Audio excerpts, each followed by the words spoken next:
Hello and welcome to the Rest is Football with me, Gary Lineker. No Alan Shearer today, but don't worry because Big Meeks is here keeping me company. And it was, of course, the return of the Champions League this week. We'll start with last night's game, Atalanta and Arsenal. If you look at the week for Arsenal, the North London derby, which they won, defended really well, had some key players missing as we spoke about sort of last week. So Gasperini is a manager for people who don't know him as well. He's a really intense manager. He's sort of all or nothing. So the way they press, they all go when they do, and it could leave gaps. At times in the game, Arsenal allowed Atalanta to have the ball, and it's almost like they didn't know what to do with it at times because they were scared of the counter-attack. And Arsenal on the ball weren't that great as well. So if you talk about away from home, getting a clean sheet, again, Saliba brilliant, Gabriel excellent, Raya's save, which we'll go to a little bit later on, to build that platform and that base defensively, it's been so good. I just feel like now the next step in Europe, what's the next step offensively where they can still be good defensively but be able to create a few more chances, you know? I wonder if there's a slight sense of, with the new format, where the teams are thinking, like, do we need to win away from home or maybe just a draw? If we get a draw in our tough away games and win the others, we'll be fine. People are kind of finding their way with this, I suppose, at the moment, because normally in the group games, you'd go, well, a point, that's really good away from home. But we don't know yet. It'd been interesting if they perhaps upped it to, say, 5 points for a win and 1 point for a draw to force teams out a little bit. I mean, that's how, in essence, it originally changed, because, you know, the man who invented 3 points for a win was Jimmy Hill, because it used to be 2 points for a win and 1 for a draw. I think it had a really good effect on the game and defensive style football. I say it because obviously there were 2 0-0s involving English sides with Man City. Mm-hmm. Defensively, those Italian clubs are, you know, historically, it's just kind of, it's a different way of thinking in terms of how they defend. For them, it's more exciting to defend well than perhaps attack well. You know what we were talking about, the Man City Inter game? That was like, obviously they met in the final a couple of years ago. They meet again each other. But that Inter Milan team are so well drilled. It's not luck now, you know? And everyone talks about Italian football, it's not what it was. But they're slowly getting back to, you know, a very good standard, and not just like 1 or 2 teams. We're talking about a few teams now, and I think that was the highest level of game that I saw over the Champions League. And a lot of people would say it was boring. And if you're not like a football nut like we are, and we want to look at the tactical aspect of the game at times, like Inter Milan just didn't give them anything, and they looked like they could score at the other end as well. The way the balance between defence and attack, the timing, like you have your centre-backs, so we've spoke about before on the podcast, but going into midfield at time. My man Bastoni was playing again, and he's been texting me again. He said, why are you not in Manchester? What's happening? I said, I'm doing it from the studio. He wanted to meet up with you. He'll be sneaking behind you like David Beckham, see? Some sticky stuff. Hey, whoa, Micah. We've kind of said a bit about Arsenal already, but we've got to talk about David Raya's save. That double save, I should say, because it was the second save that was more remarkable probably than the penalty save itself. I mean, and he's done 2 of those, I think 3 times now this season we've seen him make a save and then get up and make another save. I mean, crikey, his reactions are extraordinarily quick. You know, the great thing for me, when he saved the penalty, is the fact that normally, if I make a tackle, I'm sort of celebrating. He didn't celebrate. He got straight back up and thought, okay, where's the ball? What next can I do? And he was so agile, and the way he got across. And people were saying, oh, well, it wasn't at the other end of the goal, but he still had to react in that short space of time to get his hand across. I just thought it was a phenomenal save. Like, it's one of the best saves I've ever seen like live in watching a game, you know? Manchester City, I suppose there were similarities. I think Man City's game was a little bit more entertaining than the Arsenal one. But I think it's 40 Champions League home group games since City failed to score. Yeah, I think, it's a staggering start. I think, when we talk about Haaland and the form that he's been in, I mean, we've talking about his runs and, like, continuously making those runs and, like, it's very difficult for him especially when they've got three defenders who know exactly where they need to be. You see, when the ball was on one side, there was just sort of doubling up on him, making sure he wasn't going to get a run on them. So organised, know exactly what they need to do. I think that when teams play high against City and be brave, I think it gives better matches and obviously gives teams possibly marginally higher chance of getting something, because teams that sit don't generally. But for Haaland, the high line is like mouth-watering because of the way he can spin behind. You can see how much more he enjoys a game, rather than when a team obviously sits really, really deep, then all he can do is like shuffle around in the box and move. And he makes these great little runs to the far post, to the near post. But he can't get that kind of spins behind defenders. There's just no room. That is the thing, and that's why I won't say my respect, but in terms of when I'm analysing the game now, you have to give him more credit than not for the goals, but for basically staying alive by not having that many touches and still making the runs in the box. But it must be so frustrating. You're a marked man, and sometimes we've seen it with Rooney in his career. When he was a mark, he would just go on the left, he would go on the right, he would go in the middle, he'd start spraying balls around. Rooney used to get frustrated. Like, Haaland had to, like, keep his composure and keep his head, even though he might only get 10, 15 touches in the game, but just knowing that one chance could come at any time, Yeah, I suppose the downside as well was Kevin De Bruyne went kind of off with a possible injury. Might be out for a while. But on the plus side, Phil Foden coming back. I know, yeah.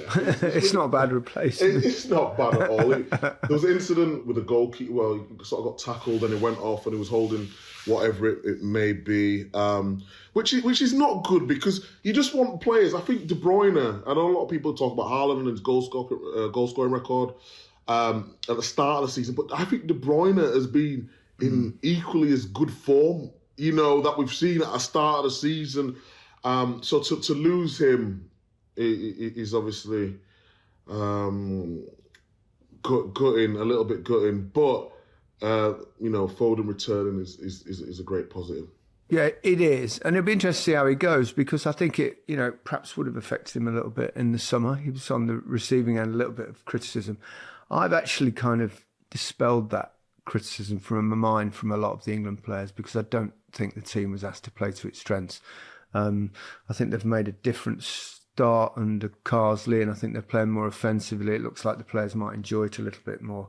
And let's judge in them. I think a lot of players looked well below par in the Euros, even though they got to the final, slightly fortuitously, obviously. I agree with that. You know what's really interesting for me, because Grealish played as a number 10 for England, didn't he? He did. And then you would have Foden in the number 10, but you'd also have Cole Palmer in the number 10. Saka's going to play on the right. We know Cole Palmer can play on the right as well. So you've already got I don't want to say a headache. It's a good problem to have, but it's how this manager with his new ideas fits everybody in. That's what I'm looking forward to. Well, you can't fit everyone in, that's for sure. The way I'd play back 23 aside. With all of you mentioned Saka there. I just want to go back to a little bit, because we were just talking actually before we started the actual show itself, and you spotted a thing that how hard the two wide players have to work for Arsenal, and how difficult that is. Yeah, we sort of. I was analysing yesterday, and me and Thierry was going through analysis, and my point is that the structure of the team and the reason they're able to get so many clean sheets is because the back four have been brilliant. But Thierry said, yes, I agree. Gabriel, Saliba, Ben White, and then Timber coming into the team. but you have to look at the wingers' work rate. And I did a clip on Martinelli last season in the Champions League when it was against Bayern. And the wingers are basically doing the role of the fullback. In the North London derby, I had about 5 or 6 clips where Saka's actually just running back with Ndogi or Son, or in a position where Ben White doesn't need to go out. Partey can keep his position in the middle of the pitch. Saliba and Gabriel can be tight as a unit. But what that's doing is, when they go forward, they're having to run like 60 yards with the ball. Your wingers, whether that be Saka, Martinelli, Trossard. And I just feel for Saka to be getting the numbers that he's getting, whether that from set pieces, whether it's assists or goals, throughout the last 18 months, with the work rate he's having to put in as well and protecting his fullbacks, I just think it's astonishing. Honestly, that the numbers that he writes. Because if you ask, we was doing some on Kylian Mbappe as well, and we saw in the Euros where Mbappe was going to the left and then Barcola was having to do his running. Saka's having to defend and attack, and then when he's not like fresh, when he's in the attacking positions, people are saying, oh, he's not at the same level. If you give Saka time and space up the field, he will hurt you even more. It just feels like he's doing a great job for the team, so we're not seeing as much as we possibly could as well. Arsenal City's coming up at the weekend as well. A bit of a disadvantage for Arsenal, isn't it, playing on the Thursday there before, they've got such a tough game as that. Do you expect perhaps, Micah, I presume you'll be working on that one? Yes, I'll be working on it on Sunday, yeah. Yeah, it's always one to look forward to, but I think there is a possibility it could end up a little bit like last season's with, I think Arteta he seems to be manufacturing a brilliantly defensive side in some. Obviously they can play really well on the front foot, but God, they're tough to score against, and it could be a similar story at the weekend. They're unbeaten in a calendar year in 10 out of the 11 games away from home. So when we had the little talk about Arteta and I was giving him praise, it's because he's been able to adapt. I think now with City, with this game at the weekend, I think Man City are going to come out all guns blazing. I really do. I feel as though people from not the City camp, but feel as though Arteta might be getting too much praise for basically playing a low block, Mourinho style of play. And I love all sorts of tactics, but a lot of people are saying, well, yeah, you can go get a draw and play and put 10 men behind the ball or whatever it may be, but like, can you go to a Man City and play them off the park? And a lot of people are asking, can they do that? But I don't think Arsenal should do that. I think they're well within their rights to play the low block, get the men behind the ball on the counter-attack, because if you go toe-to-toe with City, they will expose you. Anyway, let's cover the other British sides in this week's Champions League, and also mention a certain Harry Kane at the end, because another 4 goals for him. Cracking start for Aston Villa, an awfully long time since they last competed in this competition, obviously as winners way back. Which brings me just to add a little word from my perspective on the loss of Gary Shaw, which was really sad news and surprise news this week. Played against Gary numerous times when he was at Aston Villa, and I think we came together a couple of times in an England squad, if I'm not mistaken.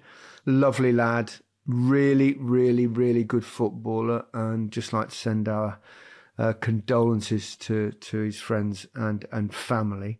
But Aston Villa, cracking performance from them. Always difficult when you go and play on a different kind of surface, because it was an AstroTurf pitch. I know you were working on the other game that night. I watched the whole game. I thought they did really well. It took them 15, 20 minutes or so to get used to the surface. And but after that, it was very much men against young boys. Sorry, couldn't resist that one, Mark. I felt a little bit for Ollie Watkins, who went close a couple of times, and I don't know whether you've seen the VAR decision where to take it away from him for handball, where I mean it looked like it just struck straight into his belly, and it might have flicked a knuckle on the way down, and they just said, I mean, it's just it's a preposterous rule or law rather than perhaps the VAR people themselves, but they've got to change that handball rule at some stage. I thought they played really well. Morgan Rogers was excellent, had a good goal disallowed as well. He's a player, isn't he? He's a handful. When he runs at players, he just kind of goes past them really quickly. He's so strong that he never gets knocked off the ball. I think he's a real talent. It's that confidence. I think he's fearless as well. You remember when Ramsey first sort of got his chance at Aston Villa, and it's similar. He's just taking his chance. But I think a lot of the good work comes through him, whether it's his running, whether it's him getting on the ball, whether, like you said, it's his strength or his skill.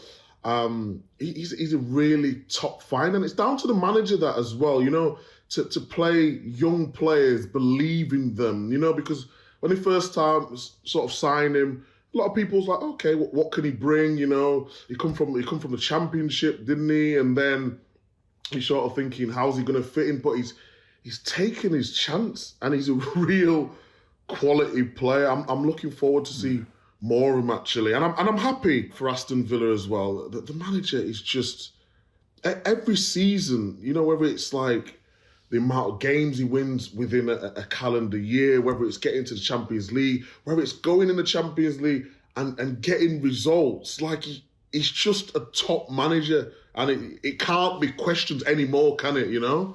And Liverpool, bit old school, scoring from 2 set pieces to get themselves back into the lead. I thought Liverpool, because they had the disappointing result against Forest, a lot of people were sort of questioning Arne Slot. Okay, we've given him too much praise too soon. But I really like what they're doing. I think because we used to Liverpool playing so fast and so furious at times, we're sort of expecting that. It's a little bit more balanced. It's different. It's Arne Slot's way.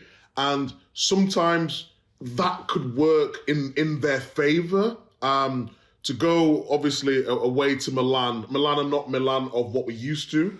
No. We've got some good English players in there. Tammy Abraham's there as well. We know Loftus-Cheek's there. Tomori's there as well. So it was good to see them getting, you know, some recognition within the game. But in terms of Liverpool, I expected them to win it. Made it a little bit uncomfortable at times. But in the end, I just thought they had too much for AC Milan. It could have been more.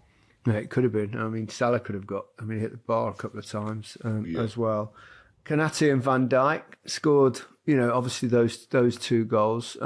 They seem to be becoming a regular and solid pairing. I mean, obviously Van Dijk's been an ever-present for many years now. But how do you rate Konate? Do you see, I mean, he's quick, he's strong, he's big, he's good in the air.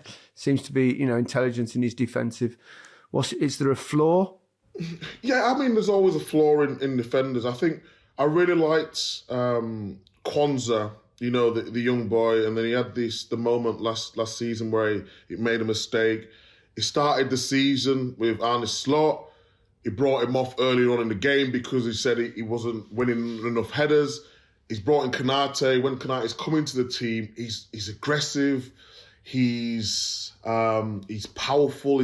He takes a lot of chance, sometimes positioning wise, where it was a bit like me in my career, where you back your physical attributes to get you out of trouble. Sometimes on the ball, I feel like he takes a few risks, a few more risks than he would like to. But in terms of his form this season, alongside Van Dijk, you know, it's one of those things where you look at Arsenal, it's like Saliba and Gabriel, and you're sort of looking at Liverpool, even of the past, even when they was winning the league, it's always been Van Dijk and another. I think now for Konate, he has to make that his own, you know, because he's young enough, he's got the ability, but it's just like doing it on a consistent basis now. Just want to talk about one thing while we're on Liverpool. Alisson's their goalkeeper. We've also done Man City and Rodri. The two of them have spoken out this week about the amount of football that players are playing. I think in their defence, because fans will go, oh, you earn enough money, blah, blah, blah, blah, blah, blah, blah. But I don't think that's the point. I think what they're trying to say is if you're playing, 60, 70, even more games in the year, what will happen is you'll have tired footballers on the pitch. Therefore, the product will be affected, the product being obviously the game of football itself, and the standards will drop, and therefore it'll be less attractive for the paying supporters, and that's the important thing here. You're not going to get as exciting games and players with full of energy, and therefore it's the paying supporter that suffers. And I think it's not easy to speak out against that sort of thing as a footballer, because you're not going to get people are not going to be too sympathetic towards your cause for obvious reasons. But I think it's a valid point. I mean, you've got extra games now in the Champions League. You're talking about a Club World Cup that's going to be a big tournament next summer. I mean, they're pretty much playing all year round, and the quality of football, I mean, they've got big squads, and managers might need to rotate even more going ahead. But that only really works for the big boys, I think, to get that level of quality right throughout a squad. What do you think, Micah? It's very difficult because there's so many different points of view on this. So the fans love the football. They want to see their team play. But we made a point on CBS that they want to see the star players. And if the star players are burnt out, then you're not getting the same product. So that's sort of argument number one from a fan's point of view. But it's like, if you say to the working man that you're on X amount a week, and you have 25-man squad, you have 5 substitutions, you don't need to play in every game, then realistically, they don't want to hear that argument. You've got sort of like the broadcasting side that we're on. Sometimes the more games for us, brilliant. We get more competitions, we see different things or whatnot. So for the broadcasters, it's always good news, because then the more games, the more money it generates, etc., etc. Yeah. But I do feel myself that there's too much. I feel as though, because UEFA have got the Champions League and it's every year. You've got the World Cup, which is every 4 years, the FIFA World Cup. And it's almost like they sort of, okay, well, we need a little bit of the pie, because they talked about this World Cup every 2 years, didn't they? And everyone was sort of like, oh, how would it work? Are you telling me there's a little bit of avarice, a little bit of greed sneaking in here? Well, I think within football, there always is, and there always will be. In all walks of life. But I just think everyone has to come together to make sure that they're producing the best product, because what's the point of having so much games if the reason why we love football so much is because it's high quality. The reason why you love any sport, because the quality is high. That's what makes people go to the games. That is the point. It's not about the football earning 300,000 a week and the average person earning 20, 25 grand a year. We're not alienating from the situation. What the players are saying is, we want to give you the best product possible, and at this moment in time, we don't feel we can because there's too much games. Yeah, perfectly said, Micah. Talking of exciting football and brilliant stuff, what about Celtic? Banging in 5. You know what?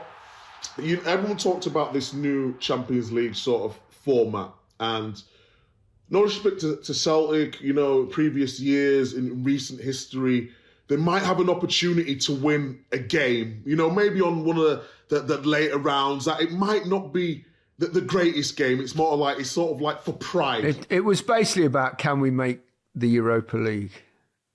Originally in the Champions League group stage. That's probably the height of their expectations. Can we finish third and go into the But Europa now League? You would say they're going to play games against teams they can beat. They're going to play and they're going to be in I would say, probably one of the favourites to make the playoffs this year, because we'll remind you again that the teams between 8th and 24th out of the 32 will play in playoff games to join the top 8 in the Champions League last 16. So it might give them... It'll be interesting to see. I said with this format, let's wait and see how it pans out. Going back to the previous point, the only downside to that was that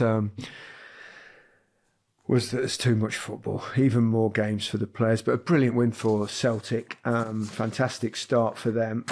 Final word on Harry Kane. 4 goals. Admittedly, 3 were from the penalty spot, but you still got to bang them in their quite remarkable 9-2 victory against Dinamo Zagreb. He also got a hat-trick last weekend. He seems to be back to his best and firing. I mean, He's got, what's he got now? 53 goals in 50 games for the club. Remarkably similar goal-scoring record to Erling Haaland at Manchester City. They are probably the 2 best 9s in the world now, as out-and-out 9s. Yeah, although Lewandowski's sort of got his form back this season. After last season, he looked a little bit like he was missing chances. But yeah, on the Kane thing, it's extraordinary, isn't he? In terms of the goals he can score, the touches, the overall player. Forget that. The overall person, for a fact, and the overall player is phenomenal. Because to do it at teams as well, like when he was at Spurs, there was always underdogs for the league, or you never know what to do it at those, to get those numbers playing for a team like Spurs, and now going to a team like Bayern, it's going to be a lot easier. But I think in his head he's thinking now, okay, like no matter what anyone says about me, like I've proven I can score at any level. Oh, you know? No, absolutely. He's a world class. And again, I go back to a previous point when I made about Phil Foden. I wouldn't judge too many players' performances on what happened in the summer, because they were out of sorts. And great start for Vincent Kompany. He's had a really good start to his managerial career at Bayern Munich. Your old mate, has he been in touch? No, I spoke to him last week. I've not spoken to him this week at all. It feels a bit weird, like with Kompany, in terms of, you know, when someone gets a job, I don't want to be that, because we work now on the other side. A lot of people might see me as a journalist. People could tell me stuff that I would never tell anyone. But I'm always a little bit, okay, does he think I'm angling for something? Or, you know, I know what you mean. It's that sort of thing. And I really liked his comments. I don't know if you heard with the journalist and asked him about, you know, a lot of people sort of questioning him getting the job at Bayern, and he basically went about his dad was born and the chances of him going, it was just staggering, and that is Vincent Kompany. No matter how much you try to put him down, he'll find a way to get out of it and make the best of the situation, and that's why I said I think he will be successful, because he's got the brains. Tactically, he knows it. But he's got the biggest heart I've ever seen from a teammate, you know? He's got all the right attributes. I've met him. He's one of the most intelligent footballers that I've come across, and hopefully it really works for him there. Okay, Micah, you've got a big game coming up at the weekend, so get rested, and I'll be doing Match of the Day tomorrow night. I don't know whether Alan's doing it. Who knows? Where is Alan? Alan! Alan! Alan! Alan! He's not here. Okay, that's it for this week's episode of the Rest is Football. This week's Friday's episode of the Rest is Football. So goodbye from me and have a great weekend. And goodbye from me. Take care.